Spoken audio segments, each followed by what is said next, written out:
इस वीडियो को देखकर आपके मन में कई सवाल उठेंगे। ये बंदूक खुद कैसे चल रही है, ना कोई इंसान पास है, ना कोई उंगली ट्रिगर पर, फिर भी गोलियां चल रही। सोचिए, हम ऐसी दुनिया की ओर बढ़ रहे हैं जहां युद्ध लड़ने के तौर तरीके मशीनें तय कर रही।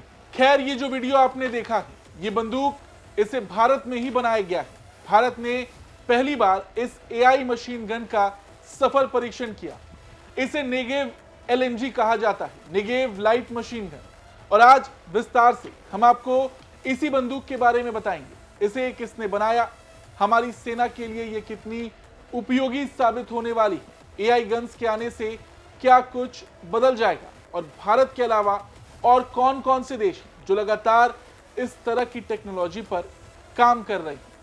नमस्कार, जय हिंद, मैं हूं ऋषि सिंह और आप देख रहे हैं हमारा खास शो विस्तार से।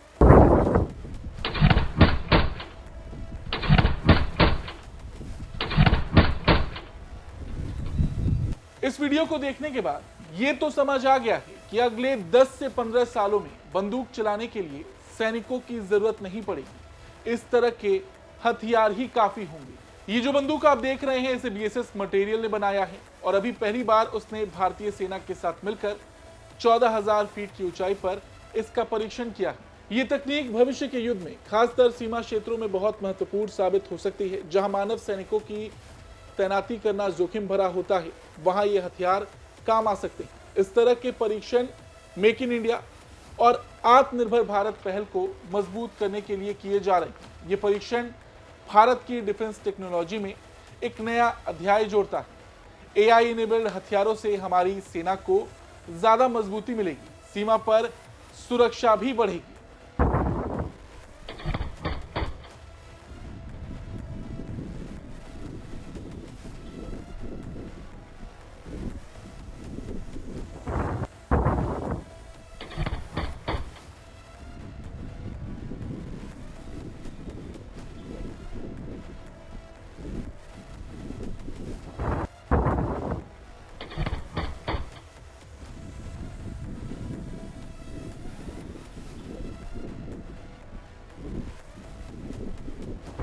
इस गन की अगर बात करें तो इस गन का वजन 7.65 किलोग्राम है। इसमें 5.56 नेटो मैगजीन लगती है। ये गैस ऑपरेटेड रोटेटिंग बोल्ट तकनीक पर काम करती है।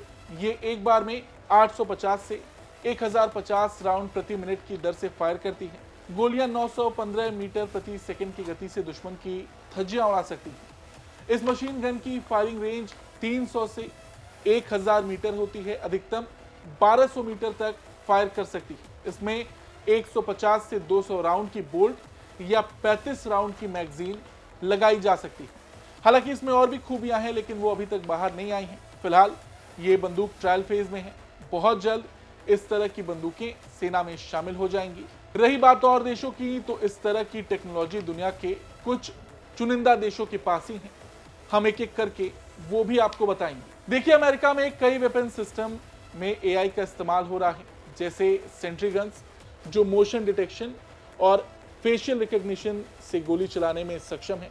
इसके अलावा अमेरिका के पास ghost robotics AI robotic dogs हैं, जिन पर राइफल लगाई गई है जो खुद टारगेट पहचान सकते हैं और उन्हें खत्म करने में भी सक्षम है। अमेरिका के अलावा इजराइल भी दुनिया के सबसे उन्नत किलर रोबोट और टारगेटिंग सिस्टम का निर्माण करता है। उसके पास एआई रिमोट कंट्रोल गन्स हैं। स्पाइक फायरफ्लाई है जो एक एआई पावर्ड लॉइटरिंग म्यूनिशन है जो भीड़ में भी सही टारगेट को चुन सकता है। इजराइल, अमेरिका इस तरह की बंदूकें लगातार बना रहे हैं।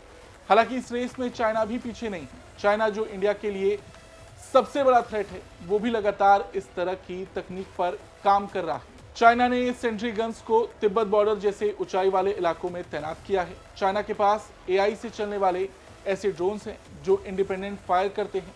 फेशियल रिकॉग्निशन और थर्मल इमेजिंग के साथ एआई स्नाइपर सिस्टम है। मतलब कुल मिलाकर चाइना कहीं से भी इस रेस में पीछे नहीं है।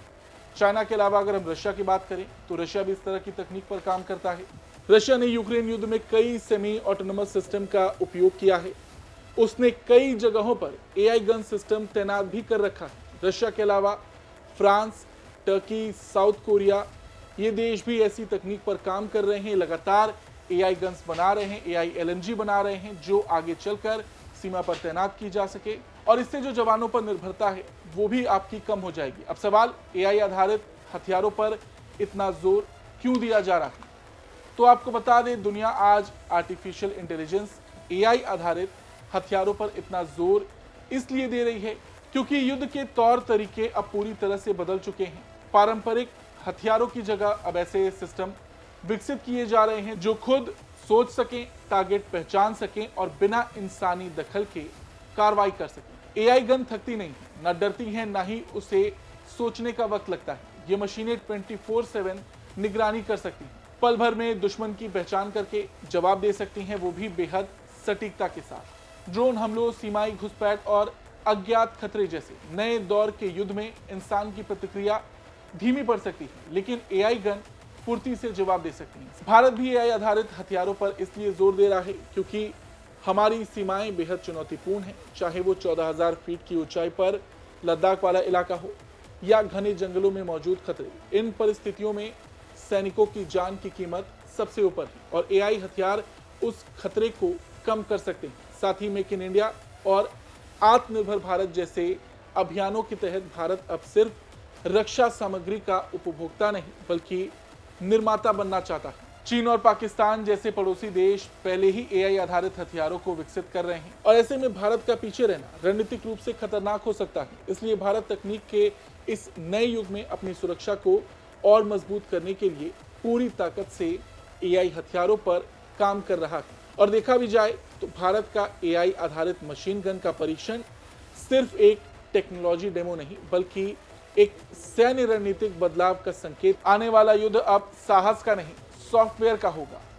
हम एक ऐसे युग में प्रवेश कर चुके हैं जहां युद्ध का निर्णय इंसान नहीं कोड करेगा। ऑपरेशन सिंदूर के दौरान भी देखने को मिला कि एआई तकनीक पर हम कितना निर्भर थे।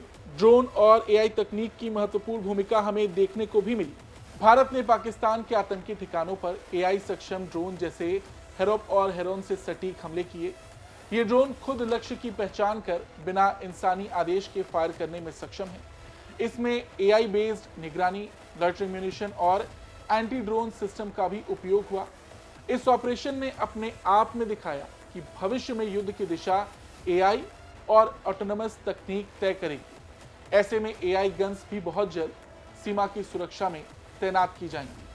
फिलहाल इस खबर में इतना ही। आपको ये खबर कैसी लगी कमेंट करके जरूर बताएं। धन्यवाद।